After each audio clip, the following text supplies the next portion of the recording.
Hello, you're welcome to my YouTube channel. My name is Melan Atuvimbire, a goat farmer in Isinjiro district, which is located in western Uganda.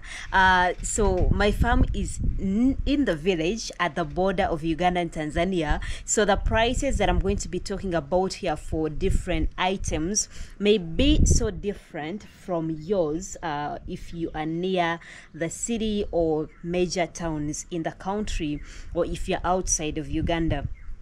So let me just start by telling you the measurements of this whole structure. But first, this structure has 4 major parts. That is the main shelter where we keep the goats most of the times. That is where they sleep and spend time, for example, in the morning. And then we have the exercising area where they go to spend their time after feeding and all that. So we also have the crash, and that is where we spray them from. And lastly, we have the kids pen, but for that it is actually raised, even though this whole structure is on the ground. So let's just get into the measurements. For the main shelter, it is 30 feet by 25 feet, and the crash is 15 feet by 25. The kids pen, we just really put it there. I cannot tell you the measurements right now. The same applies to the exercising area. So let's get down to the costs now.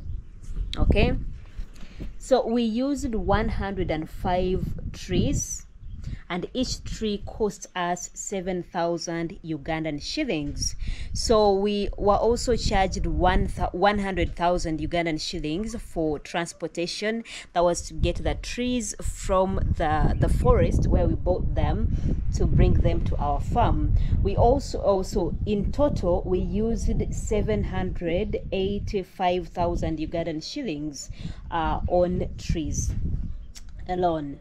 We also bought and used 44 iron sheets, and each iron sheet was sold to us at 34,000 Ugandan shillings.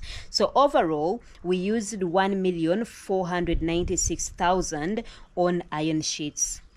We also used 67 timber of this nature. I don't know how they are called. I normally call them small timber. I don't know how they are called, but we used 67 of them, and each was sold to us at 4,000. So in total we used 268,000 on that type of timber.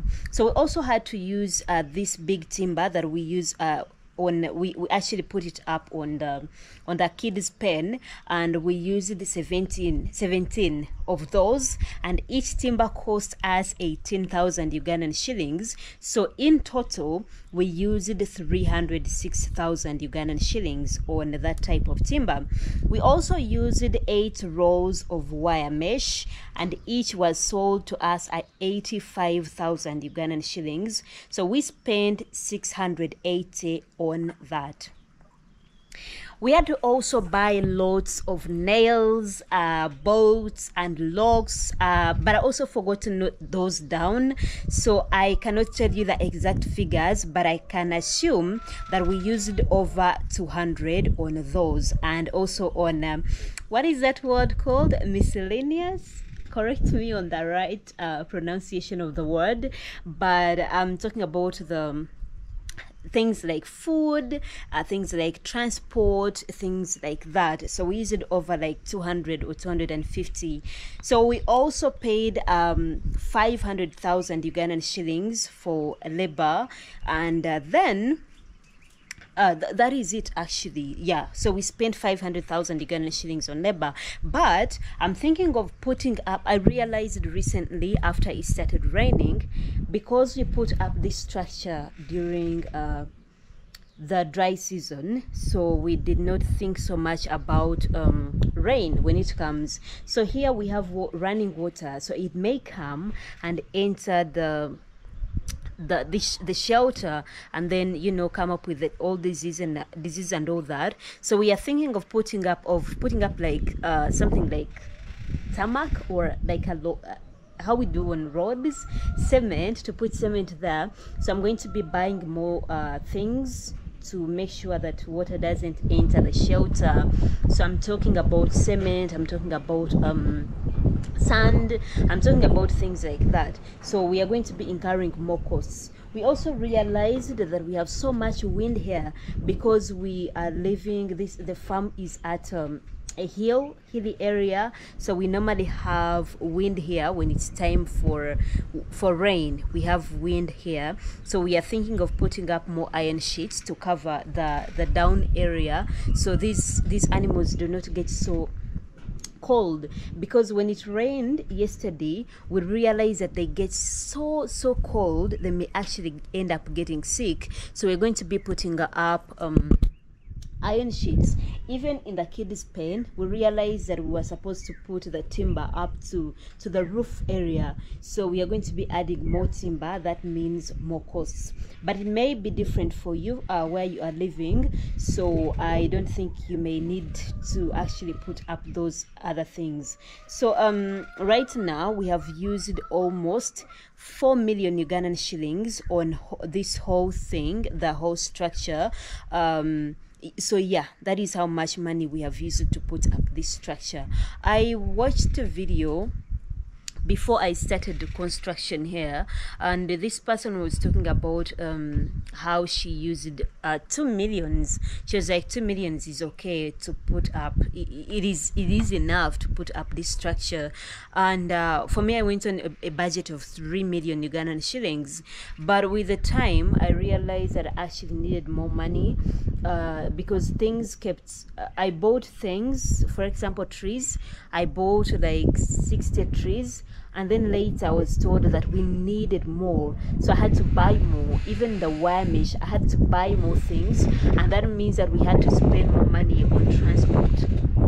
So what I can advise is that make sure that you have someone who does proper planning, because for me, the person who was doing construction for me, he used to tell me that let us just get a few, like these things will be enough, these items will be enough, and then you bring and put them here and he tells you they are not enough, you need to buy more, and then you find that you have actually doubled the number.